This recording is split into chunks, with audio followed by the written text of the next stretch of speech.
குலதெய்வ கோவிலில் கெடா வெட்டுறதா வேண்டுதல் இருந்தது. அதனால் சொந்தம் பந்தம்னு எல்லாம் ஒன்று சேர்ந்து இன்றைக்கி கோவிலில் பொங்க வைக்க வந்தாச்சுங்க. எங்களோட குலதெய்வம் கன்னியம்மன். ஸோ 7 கல் வச்சு கும்பிட்றது தான் வழக்கம். சிலை வழிபாடு கிடையாது.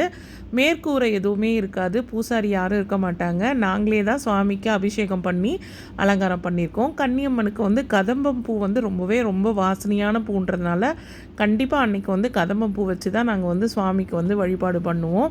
அதுக்கப்புறம் காதோலை, கருவமணி, கதம்ப பொடி, அப்புறம் இளநீர் கண் திறந்து வைக்கிறது, 3 வகையான பானகம், மாவிளக்கு, அப்புறம் அவல், பொரி, இது மாதிரி படையல் போடுவோம். பொங்கல் 3 பொங்கல் வைப்போம். பச்சரிசி போட்டு தான் பொங்கல் பண்ணுவோம்.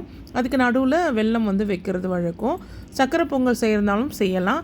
ஸோ பொங்கல்லாம் வச்சு படையெல்லாம் போட்டு கும்பிட்டதுக்கப்புறம் கெடா வெட்டுறதுக்காக 3 கெடா பிடிச்சிட்டு வந்தாச்சு.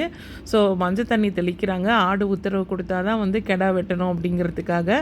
ஸோ ரொம்பவே சிறப்பான குலதெய்வ வழிபாடு செஞ்சுருந்தோங்க.